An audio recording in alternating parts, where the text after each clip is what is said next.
नमस्कार, राष्ट्र हित में आप सभी का स्वागत है। मैं हूं कपिल मिश्रा। उत्तर भारत में ठंड का कहर जारी है। उत्तर भारत में कड़ाके की ठंड शुरू हो गई है।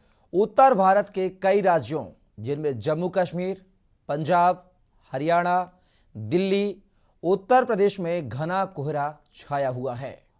कोहरे की वजह से सड़क, रेल, हवाई यातायात बुरी तरह से प्रभावित हुई है। कई जगहों पर विजिबिलिटी 100 मीटर या उससे भी कम दर्ज की गई है। साथ ही तापमान में तेजी से गिरावट भी आई है। आज सुबह कई शहरों में पारा 5 डिग्री के नीचे दर्ज किया गया है।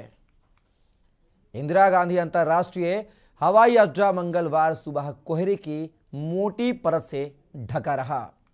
विमान में चढ़ते समय एक यात्री द्वारा शेयर किए गए वीडियो में हवाई जहाज को घने कोहरे में देखा जा सकता है। वीडियो में दृश्यता केवल कुछ मीटर तक ही दिख रही है। वहीं दिल्ली हवाई अड्डे की ओर से सुबह 4:30 बजे कोहरे को लेकर ट्वीट भी किया गया था, जिसमें यात्रियों को कम दृश्यता प्रक्रिया को लागू करने के बारे में बताया गया था। ट्वीट में कहा गया है कि दिल्ली हवाई अड्डे पर कम दृश्यता की प्रक्रिया चल रही है। फिलहाल सभी उड़ानें सामान्य हैं। यात्रियों से अनुरोध है कि वे उद्यन उड़ान जानकारी के लिए संबंधित एयरलाइन से संपर्क करें। भारत में मौसम विज्ञान विभाग के अनुसार सुबह 5:30 बजे दिल्ली के सफदरजंग इलाके में दृश्यता 50 मीटर दर्ज की गई। सैटेलाइट तस्वीरों में पंजाब, हरियाणा, चंडीगढ़, दिल्ली, उत्तरी राजस्थान और उत्तर प्रदेश में घने कोहरे को लेकर अफरा तफरी देखी गई। आईएमडी ने कल अगले 5 दिनों के दौरान उत्तर पश्चिम भारत के मैदानी इलाकों में घना कोहरे का पूर्व अनुमान भी किया है। वहीं कश्मीर, लद्दाख, दिल्ली, भोपाल, सीकर में ठंड से हाल बेहाल है। उत्तर प्रदेश के कुछ हिस्सों में घना कोहरा छाया रहा। कई इलाकों में विजिबिलिटी कम रही। आईएमडी के अनुसार मुरादाबाद में न्यूनतम तापमान 7 डिग्री सेल्सियस और अधिकतम तापमान 18 डिग्री सेल्सियस रहेगा, जबकि घना कोहरा आज भी रहेगा। दिल्ली, यूपी, बिहार समेत उत्तर भारत में ठंड के साथ शीत लहर का कहर जारी है। दिल्ली एनसीआर में तो पारा 4 डिग्री तक पहुंच गया। राजस्थान के चुरू में तो पारा 0 पर दर्ज किया गया।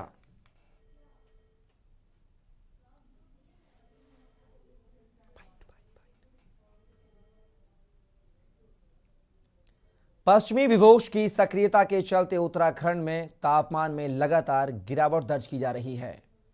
उत्तराखंड के तराई इलाकों में जहां उत्तर प्रदेश जैसा कोहरा देखा जा रहा है, तो वहीं उत्तराखंड के पहाड़ी इलाकों में झरने पानी की नलके और पानी के दूसरे स्रोत बर्फ में तब्दील हो गए हैं।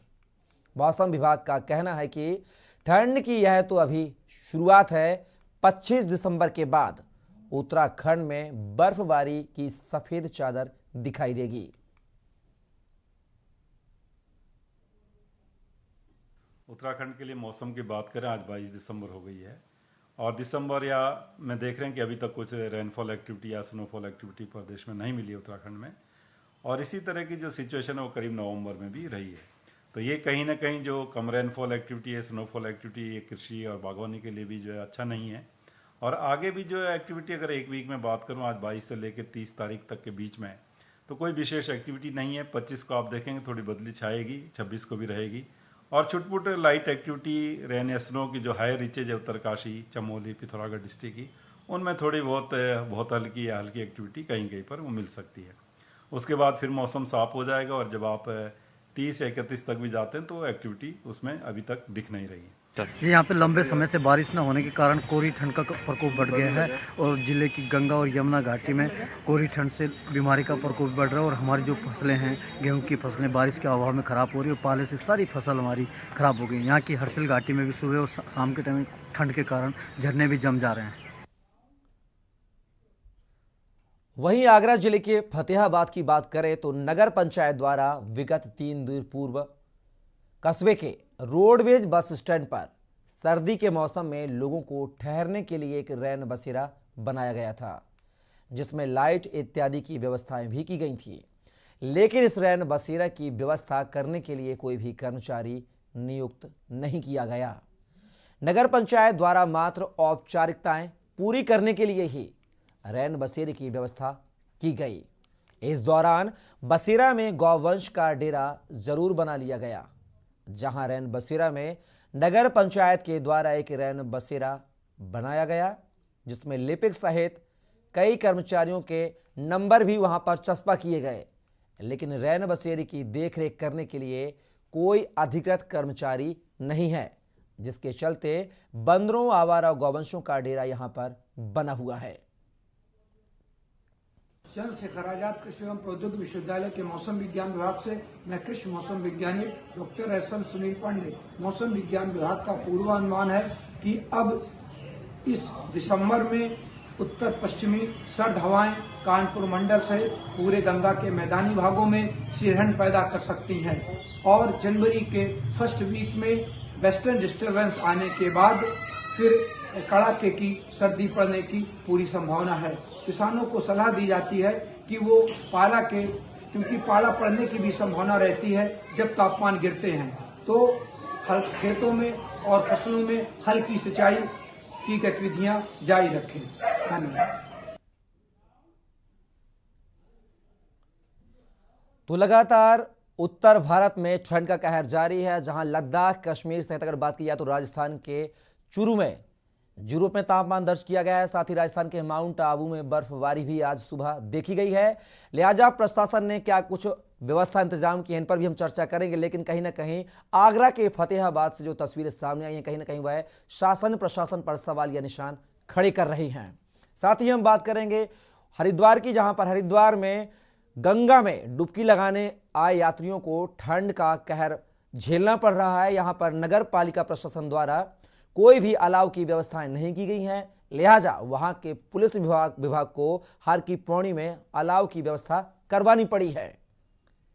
बता दें, ठंड के प्रकोप से बचाने के लिए नगर प्रशासन की जिम्मेदारी होती है कि वह रैन बसेराओं को दुरुस्त करे, साथ ही अलाव की व्यवस्था करे। इसी तमाम मुद्दे पर चर्चा करने के लिए हमारे साथ आज हमारे कुछ यहाँ पर हमारे संवाददाता, जिनमें कुलदीप भारत संवाददाता दिल्ली से हमारे साथ जुड़े हुए हैं, साथ ही एस.एन. पांडे जी जो कि मौसम वैज्ञानिक हैं, वह भी हमारे साथ जुड़े हुए हैं, साथ ही राजेश वर्मा ब्यूरो चीफ देहरादून, वह भी हमारे साथ हैं, साथ ही आशु शर्मा संवाददाता हरिद्वार हमारे साथ जुड़े हुए हैं।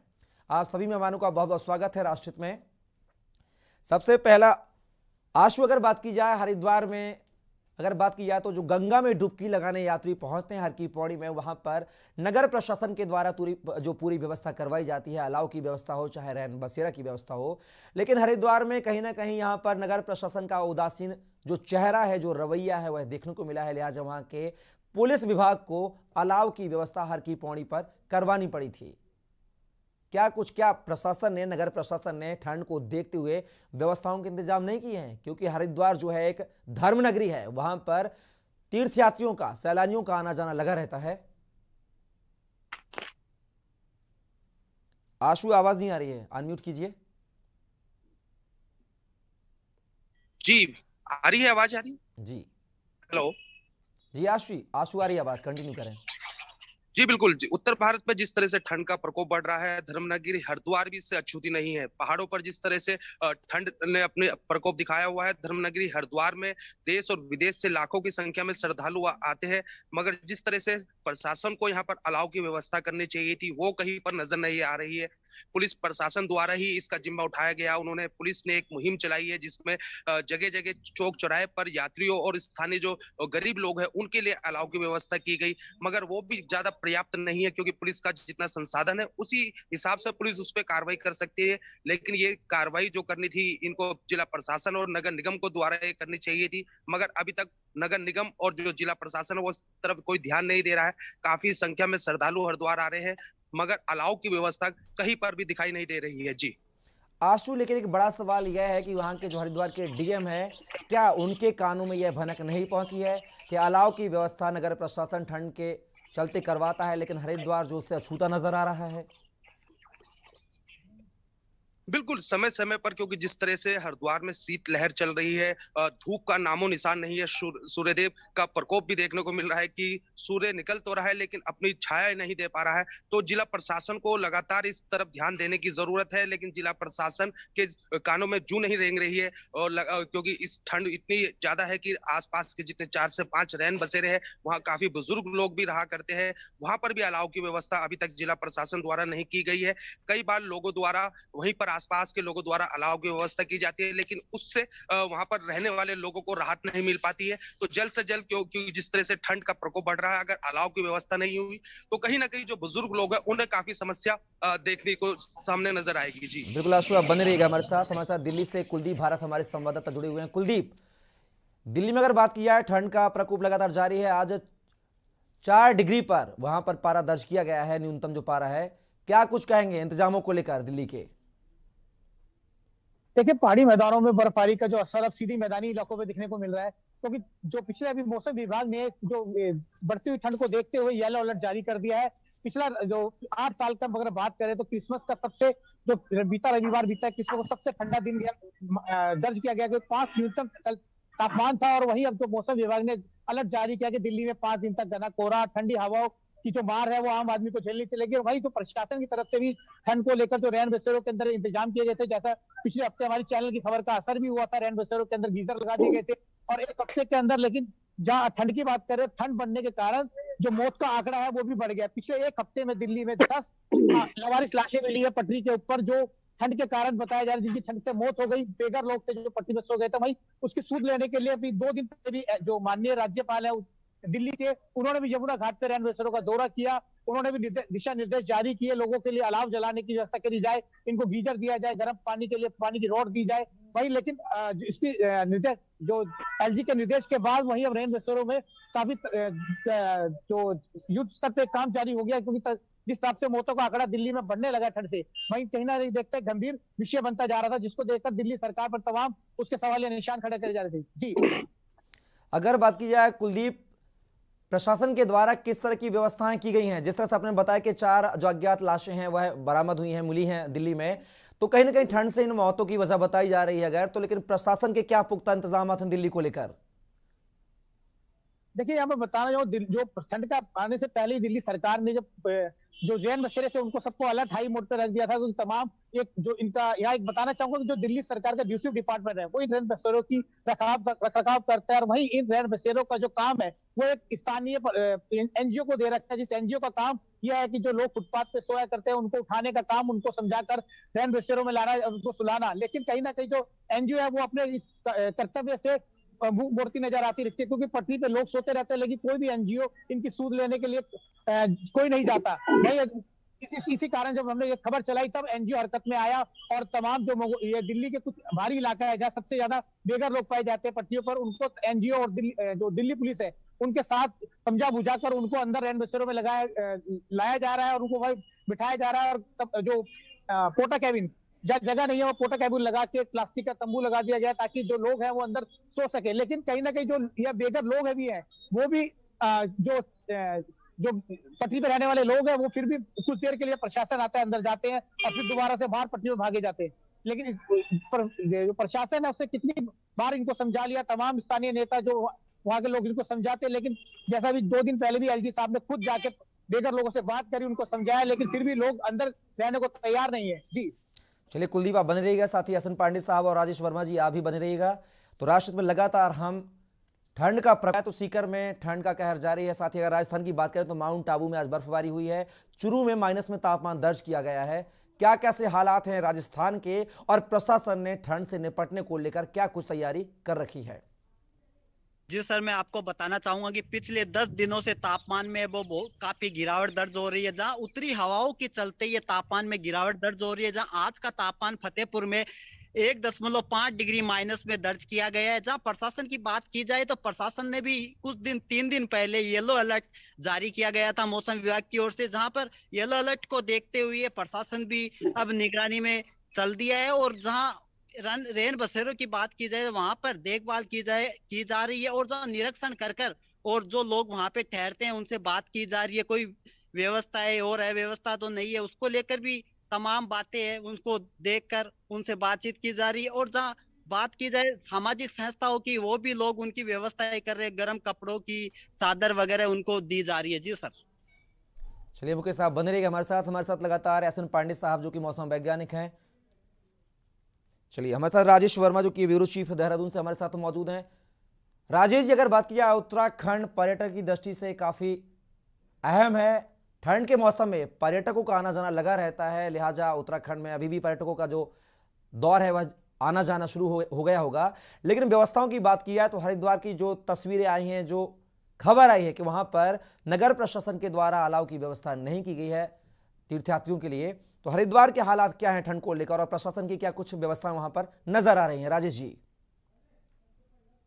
बिल्कुल कपिल, देखिए लगातार जो है मैदान से लेकर पहाड़ तक जो है ठंड का प्रकोप लगातार जारी है। अगर मैदानी इलाकों की बात करें तो कपिल, लगातार जो विजुअलिटी है, लगातार जो कोहरा है, उसकी वजह से कई दुर्घटनाएं जो है वो रोड हादसे जो है वो देखने को मिल रहे हैं। और इसके साथ साथ अगर हम और पहाड़ी इलाकों की खास तौर से बात करें, जिसमें चमोली है या रुद्रप्रयाग है या कुमाऊं के कई ऐसे क्षेत्र हैं जो हाई विजिबिलिटी पे है, तो वहां पर जो है बर्फबारी की वजह से जो है जो जीवन है वो अस्त व्यस्त हो चुका है। क्योंकि कारण ये है कि बर्फबारी के चलते जो है वहां पर जो नदी नाले हैं वो बर्फ से जम चुके हैं। इसके साथ साथ जो पेयजल की समस्या है वो वहां पर आ रही है। हालांकि प्रशासन तमाम तैयारियों के जो दावे हैं वो लगातार कर रहा है। खुद स्वयं जो है खुद इसमें पूरी मॉनिटरिंग जो है खुद सूबे के मुख्यमंत्री पुष्कर सिंह धामी ने इसका पूरा ब्यौरा जो है वो लिया है कि आखिर कहाँ पर पेयजल की समस्या है या तमाम जो आग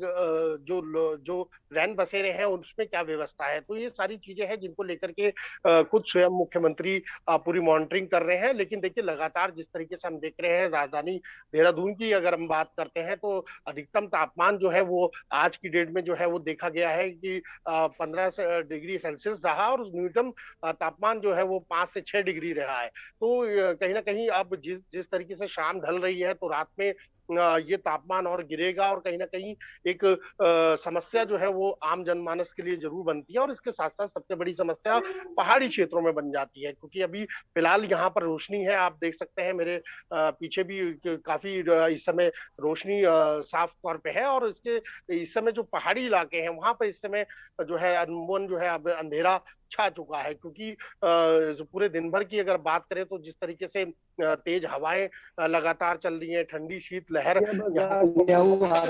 इसके साथ साथ जो है मौसम विभाग ने भी अगले आने वाले समय में यानी कि अगले 24 घंटे में जो है वो येलो अलर्ट जारी कर दिया है। और खुद मौसम विभाग ने ये जताया है कि अगले 24 घंटे में ठंड का प्रकोप जो है वो बढ़ सकता है। बिल्कुल राजेश जी, आप बने रहिएगा हमारे साथ। हमारे रेजिडेंट एडिटर अमित दुबे भी जुड़ गए हमारे साथ, लेकिन सबसे पहले रुक करेंगे एसएन पांडे जी का। एसएन पांडे जी, ठंड का कहर उत्तर भारत के साथ साथ पूरे देश में जारी है, क्या कुछ पूर्व अनुमान लगाया जाए कि ठंड के हालात अब देश में उत्तर भारत में होने वाले हैं? बिल्कुल, अब पूरा उत्तर भारत कड़ाके की ठंड की चपेट में आने वाला है। अभी तो जो कोल्ड कंडीशन है वो पंजाब और क्या राजस्थान और दिल्ली तक है, लेकिन अब आगे बढ़ के वो उत्तर प्रदेश पर भी ठंड अपना कहर ढाने वाली है। क्योंकि उत्तर पश्चिमी सर्द हवाएं लगातार गंगा के मैदानी भागों में, कानपुर मंडल सहित पूरे उत्तर प्रदेश में लगातार आ रही हैं। और अभी एक पश्चिमी विक्षोभ आने वाला है, तो उस दिन 2-3 दिन तक जरूर राहत रहेगी। लेकिन इसके बाद ये पश्चिमी विक्षोभ थोड़ा सशक्त पश्चिमी विक्षोभ होगा, तो हो सकता है कि उत्तराखंड की ऊंची पहाड़ियों पर बर्फबारी हो। और इस बर्फबारी होने के बाद जो सर्द हवाएं आएंगी वो लगातार कानपुर मंडल सहित पूरे उत्तर प्रदेश को और गंगा के मैदानी भागों में बिहार बंगाल तक अपनी ठंड का असर डालेंगी और कोल्ड कंडीशन भी आने की पूरी उम्मीद है। पांडे जी, जैसे कि आपने मौसम को लेकर, ठंड को लेकर अपने पूर्वानुमान बता दिया है, लेकिन इसके बचाव के लिए आम लोगों को क्या कुछ करने चाहिए?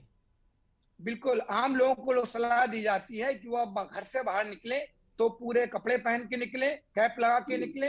और किसानों को सलाह दी जाती है कि वो अपने खेतों में, अपनी फसलों में, क्योंकि जब तापमान गिरते हैं तो कोहरा पड़ता है और इसके बाद पाला की भी पूरी उम्मीद होती है। जब टेम्परेचर गिर जाते हैं, जब मिनिमम टेम्परेचर 10 डिग्री के नीचे आ जाते हैं और मैक्सिमम टेम्परेचर भी औसत से 4 डिग्री नीचे रहते हैं, तो वो स्थिति पाले के लिए होती है। तो किसानों को भी सलाह दी जा रही है कि अपने खेतों में नमी बनाए रखें।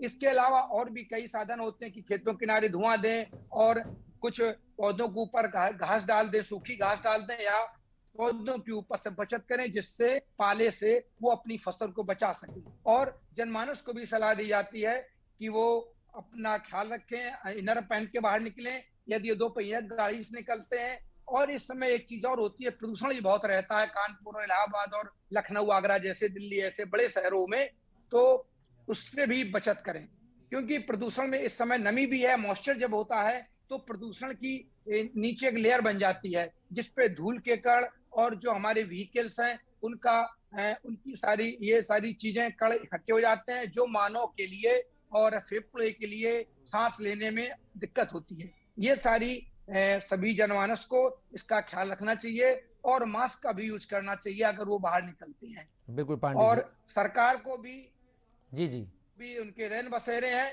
उनका भी प्रबंध करना चाहिए। जिस तरह आज कोल्ड कंडीशन होने जा रही है आगे, अभी तो इस दिसंबर में तो थोड़ी राहत है, लेकिन इसके बाद जो नया पश्चिमी विक्षोभ आएगा उसके बाद फर्स्ट वीक में निश्चित उत्तर प्रदेश, पूर्वी उत्तर प्रदेश में और पश्चिमी उत्तर प्रदेश में पूरे कानपुर मंडल में कोल्ड डे की स्थिति आ सकती है। बिल्कुल पांडे जी, हालात बद से बदतर होने वाले हैं ठंड को लेकर। लगातार हमारे साथ दिल्ली से हमारे जो जी अजेंद्र चौहान का, जो कि आगरा से हमारे संवाददाता हमारे साथ जुड़े हुए हैं। अजेंद्र, अगर बात की जाए आगरा के फतेहाबाद की ऐसी तस्वीरें सामने जहां पर ठंड को लेकर नगर प्रशासन के द्वारा रैन बसेरे की व्यवस्था कराई जाती है, नंबर भी चस्पा करवाए जाते हैं बोर्ड वहां पर, लेकिन वहां पर नगर पालिका का कोई भी कर्मचारी, जो नगर पंचायत का कर्मचारी है, वह वहां नहीं पाया जाता। लिहाजा वहां पर रैन बसेरा में यात्री तो छोड़िए, वहां पर बंदरों और गौवंश का आतंक है, कुत्तों का आतंक है। क्या माना जाए कि नगर प्रशासन का ठंड को देखते हुए यहां पर सीरियस नजर नहीं आ रही नगर प्रशासन?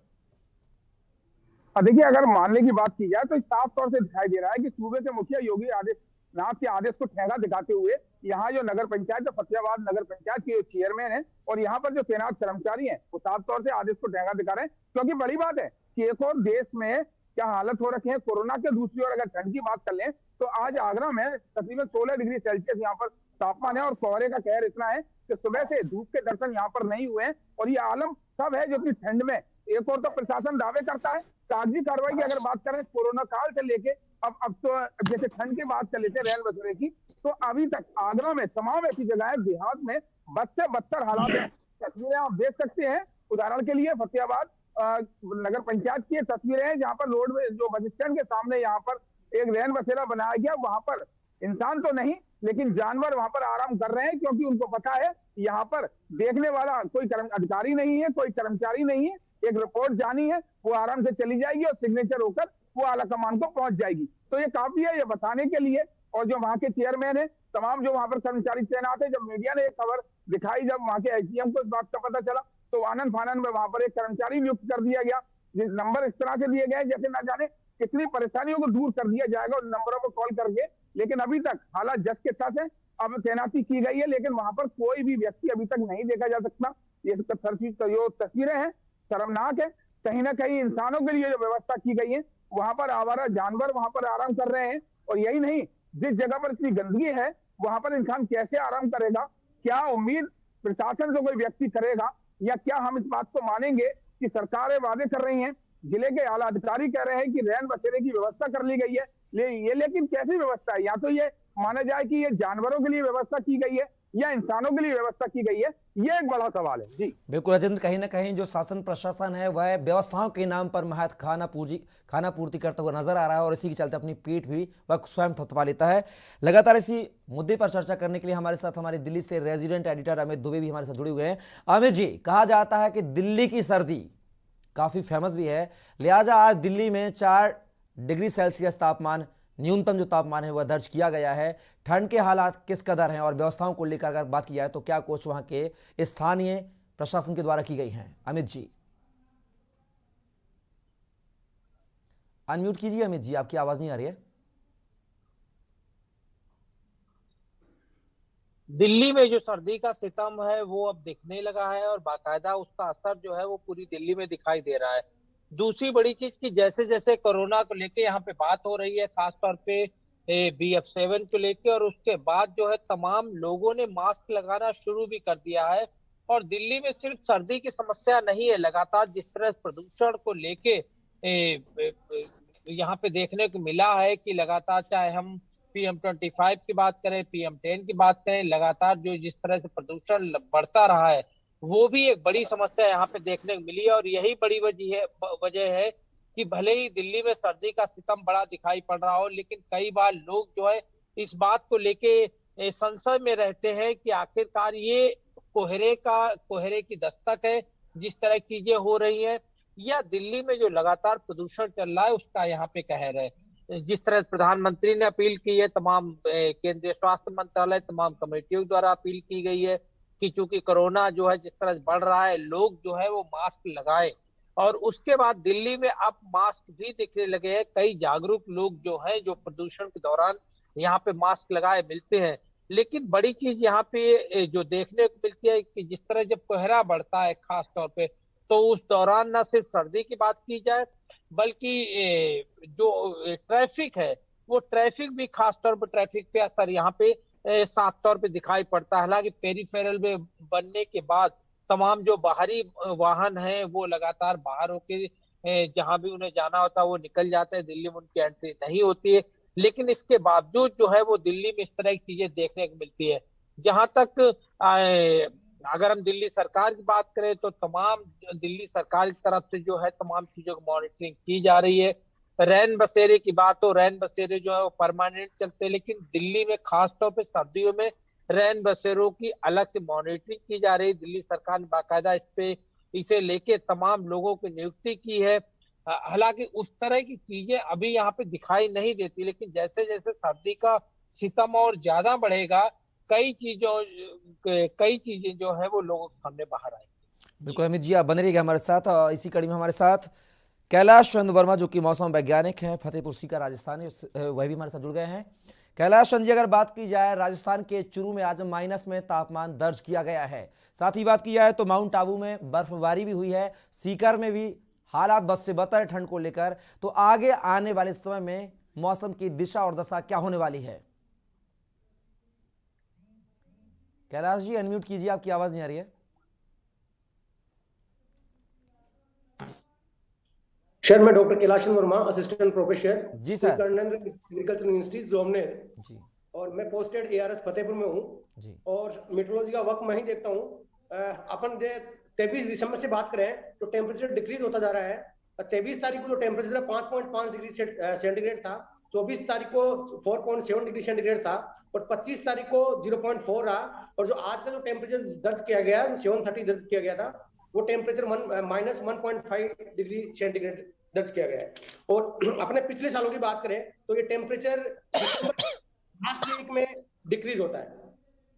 तो किसान भाई से मेरा अनुरोध है कि अपने खेतों के आसपास गुलाब जलाएं और 0.1% गंधक का स्प्रे करें और साथ में इरिगेशन बनाए रखें, जिससे पानी की स्थिति लंबे समय तक ना बने और क्रॉप ज्यादा डैमेज ना हो। कैलाश जी, अगर बात की जाए राजस्थान में तमाम ऐसे शहर हैं जहां पर ठंड का जो प्रकोप जारी रहता है, उसको लेकर आगे आने वाले समय में क्या ठंड बढ़ने के और आसार हैं? क्या किन शहरों में ठंड का प्रकोप जारी रहेगा आगे आने वाले समय में? सर, एक्चुअली में जो पश्चिमी विक्षोभ आ रहा है और जो हवाओं की जो अपन दिशा देखें तो जो हवाएं हैं वो उत्तरी पूर्वी हवाएं आ रही है, तो ठंड और बढ़ने का आसार है इस सप्ताह में। बिल्कुल, लगातार हमारे साथ SN पांडे साहब भी मौजूद हैं, मौसम वैज्ञानिक हैं। पांडे साहब, अगर बात की जाए जिस तरीके से लगातार कोहरे की बात कही जा रही है, ठंड की बात कही जा रही है, उत्तर भारत में लगातार ठंड का प्रकोप जारी है। उत्तर प्रदेश को लेकर बात की जाए तो यहाँ के मौसम के हालात क्या होने वाले हैं? क्या कोहरे में इजाफा होगा, कोहरे की परत में? क्या उत्तर प्रदेश के शहरों में भी बर्फबारी के आसार होंगे क्या आने वाले समय में? देखिए, क्योंकि मॉइस्चर आ रहा है लगातार, बंगाल की खाड़ी से मॉइस्चर आ रहा है और दूसरा एक वेस्टर्न डिस्टर्बेंस भी पहाड़ों पे एक आ गया है, दूसरा आने वाला है। तो ये सब जब नमी आ जाएगी वातावरण में, एटमॉस्फेयर में जब नमी रहती है तो कोहरा निश्चित रूप से हो जाता है, क्योंकि तापमान गिर जाते हैं। तो जब तापमान गिर जाते हैं तो हवाएं नीचे आ जाती हैं, तो हवाएं नीचे आ जाने से सारा कोहरा, धुंध, इसको शहरों में स्मॉग कहते हैं, इसकी भी लेयर हो जाती है।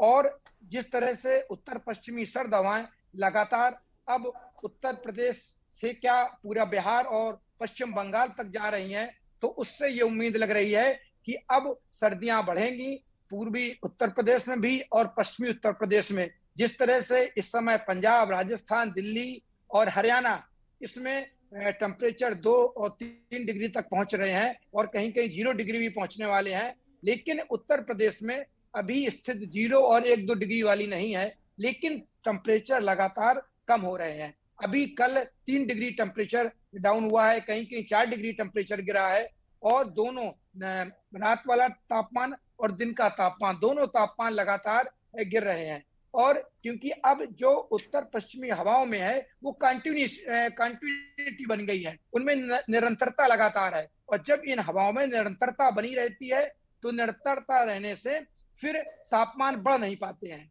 तो और अब जिस तरह से दिख रहा है उत्तर पश्चिमी हवाएं लगातार आ रही हैं, तो अगर WD आएगा, जब अगले महीने जो आ रहा है वो थोड़ा सा सख्त है, वो जब वेस्टर्न डिस्टर्बेंस आएगा तब हो सकता है कि 2 या 3 डिग्री टेम्परेचर दोनों बढ़ जाएं।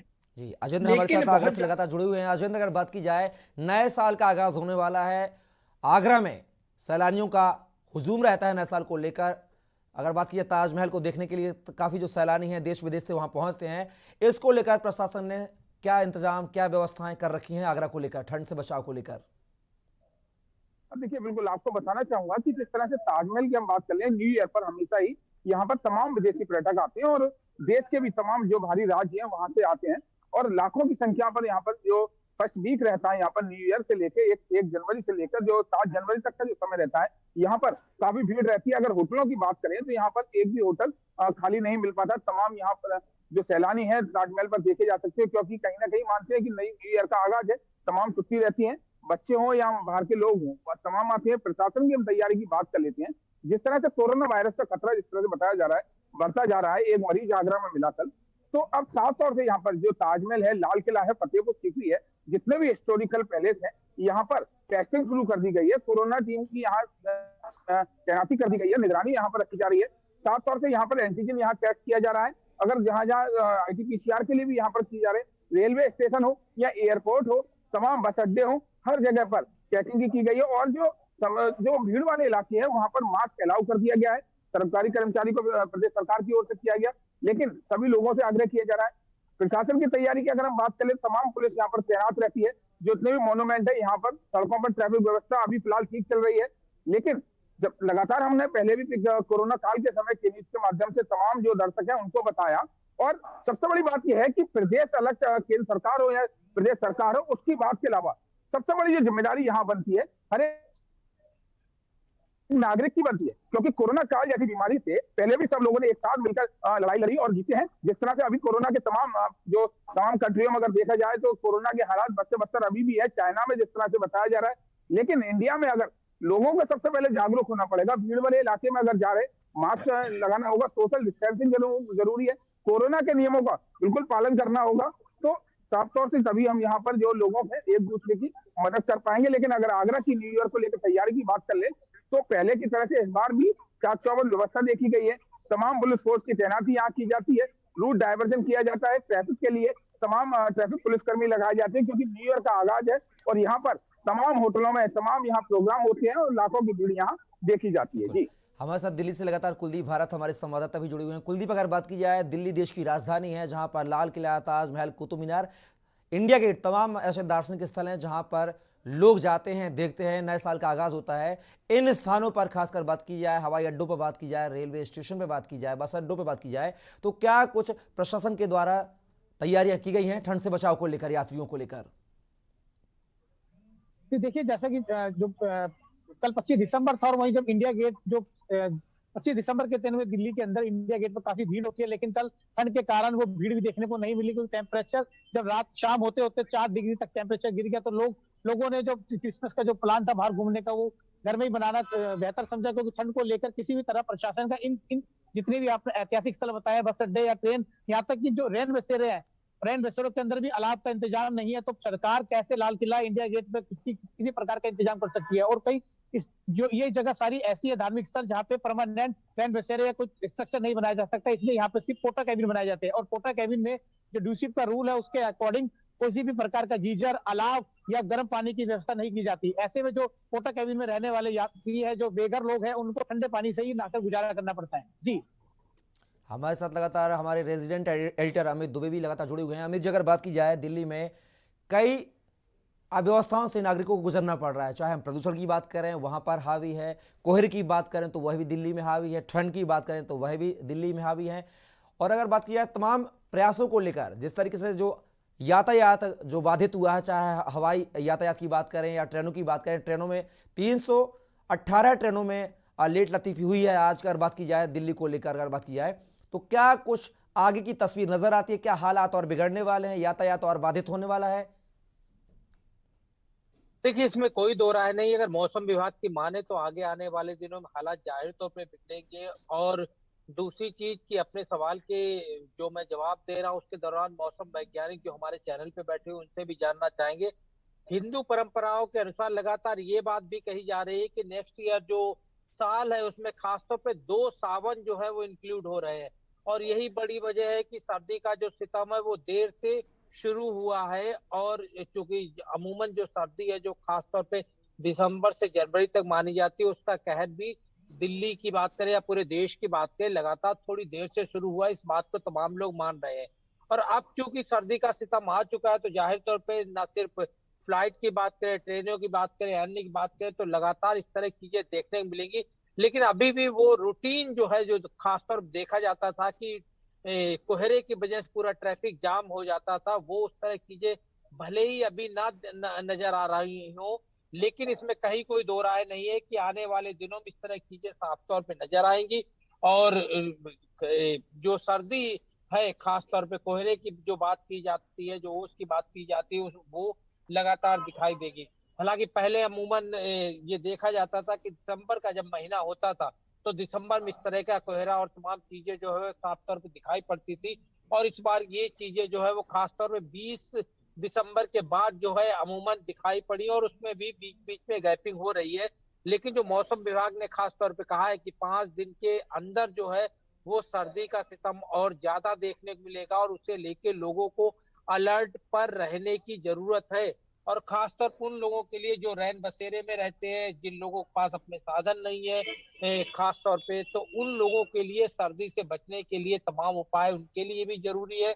और जो लोग खास तौर पे हमने देखा है कि कोहरे के मौसम में किस तरह से फ्लाइट्स हो, चाहे ट्रेन हो, और इसके अलावा जो आम जनजीवन, आप लोग जो गाड़ी यूज करते किस तरह से ट्रैफिक प्रभावित होता है, इसमें भी कहीं कोई दो राय नजर नहीं आती। जी कैलाश जी, अगर बात की जाए राजस्थान का जो माउंट आबू है वह काफ़ी टूरिस्ट प्लेस है। वहाँ पर प्रजापिता ब्रह्म कुमारी विश्वविद्यालय का सबसे बड़ा केंद्र भी है, जहाँ पर जो सैकड़ों की संख्या में, हजारों की संख्या में सैलानी वहाँ पर नए वर्ष में पहुँचते हैं। माउंट आबू को लेकर क्या एडवाइजरी जारी करना चाहेंगे, क्या कहना चाहेंगे? पूर्वानुमान क्या कह रहा है मौसम का माउंट आबू को लेकर? क्या वहाँ पर सैलानियों को जाना चाहिए नए साल में, या फिर घर बैठकर ही नए साल का जश्न मनाना चाहिए? देखिए, दो चीजें आज जो 26 तारीख हो गई है और 26 से अपन 30 तारीख तक ये सर्दी का जो कहर है वो बढ़ेगा। तो मैं सैलानियों को यही कहना चाहूंगा कि माउंट आबू 5 जनवरी के बाद में स्टार्ट करें, जिससे थोड़ा इसका पश्चिमी विक्षोभ के कारण टेम्परेचर थोड़ा इंक्रीज होगा, और टेम्परेचर इंक्रीज होने से टेम्परेचर इंक्रीज होगा तो वहां जाने की सुविधाएं अच्छी रहेगी।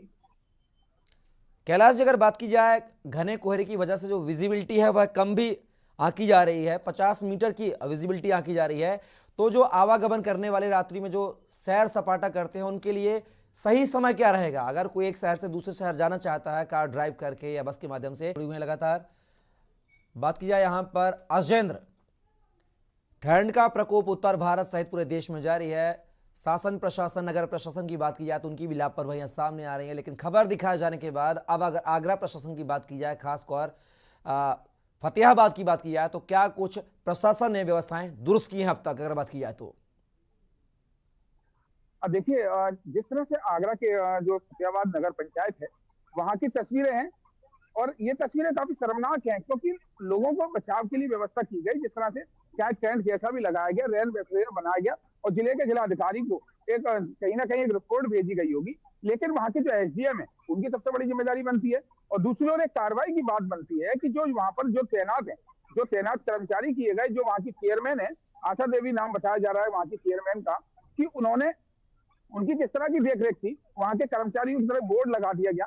लेकिन जानवर जिस तरह से भाग रहे हैं, क्या संदेश लोगों में जाएगा सरकार के लिए या प्रशासन के लिए या जिले के आला अधिकारियों के लिए, ये सबसे बड़ा सवाल यह उठता है।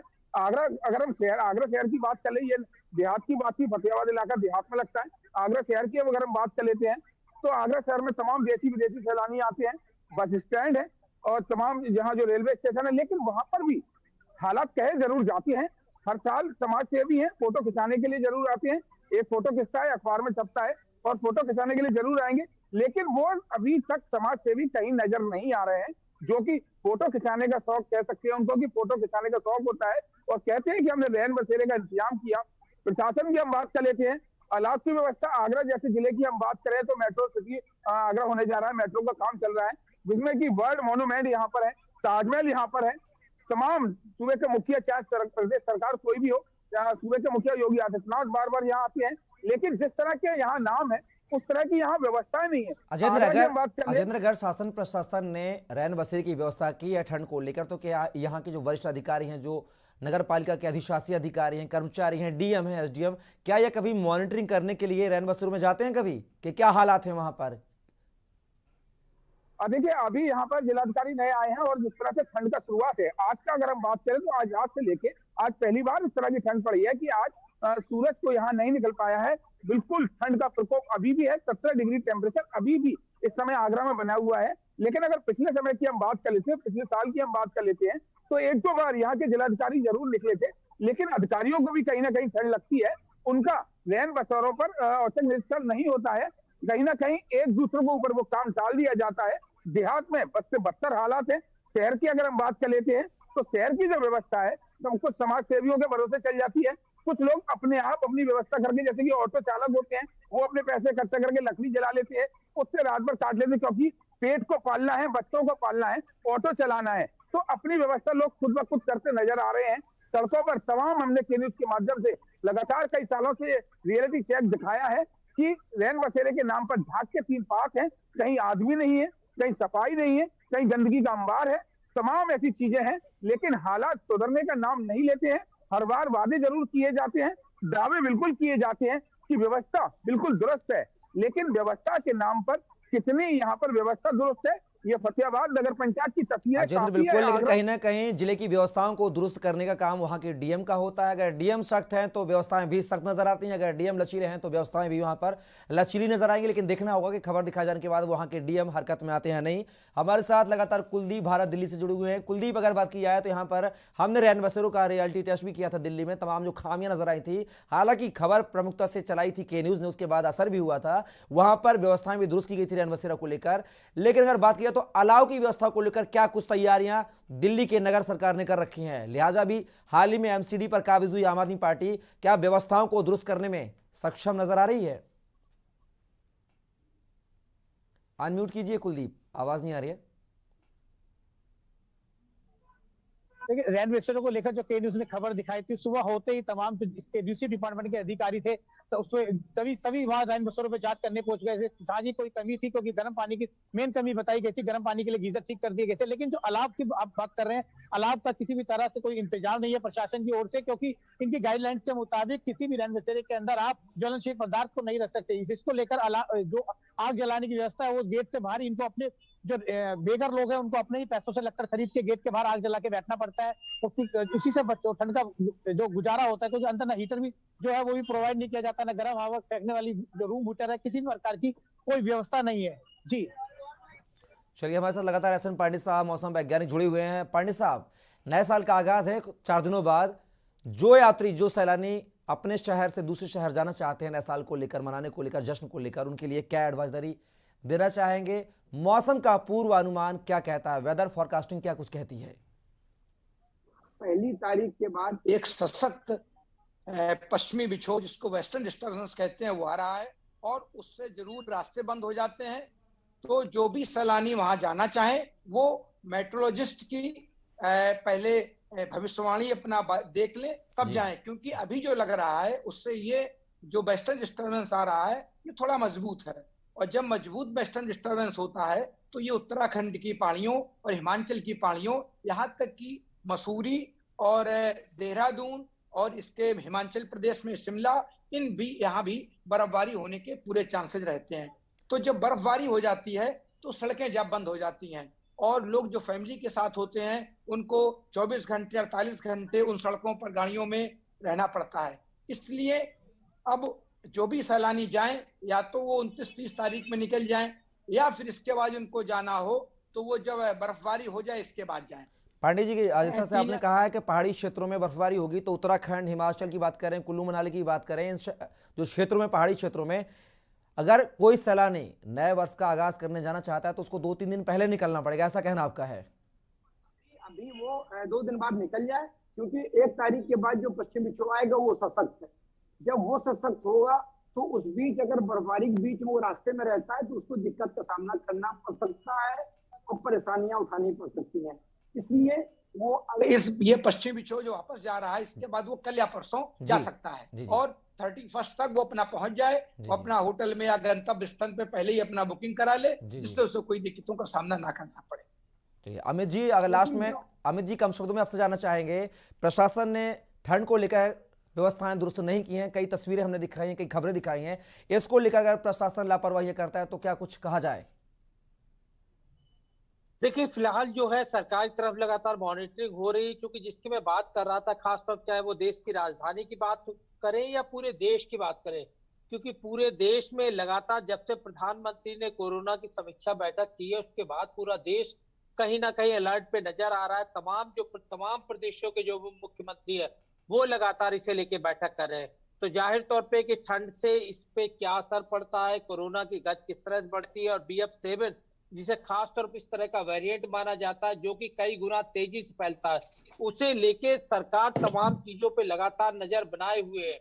और जिस तरह से कोरोना को लेके सरकार मॉनिटरिंग कर रही है, तो जाहिर तौर पर क्षेत्रों में जो रह बसेरे हैं, जो तमाम अन्य सुविधाएं सरकार के द्वारा दी जा रही है, सरकार उन्हें लेके भी मॉनिटरिंग कर रही है। और आने वाले दिनों में इसमें कहीं कोई दो राय नजर नहीं आती कि जैसे जैसे सर्दी का सितम बढ़ेगा सरकार इन रैन बसेरों को भी अपडेट करेगी। चलिए, बहुत बहुत शुक्रिया एस एन पांडे साहब, अमित दुबे जी, साथी राजेंद्र चौहान और कुलदीप भारत, आपका भी बहुत बहुत शुक्रिया तमाम जानकारी को साझा करने के लिए, हमारे साथ जुड़ने के लिए। तो आज हमने राष्ट्र में बात की है ठंड का कहर, जिसको लेकर प्रशासन की व्यवस्थाओं को भी हमने बात की है। फिलहाल के लिए राष्ट्र में बस इतना ही। आप बने रहिए के न्यूज़ इंडिया के साथ।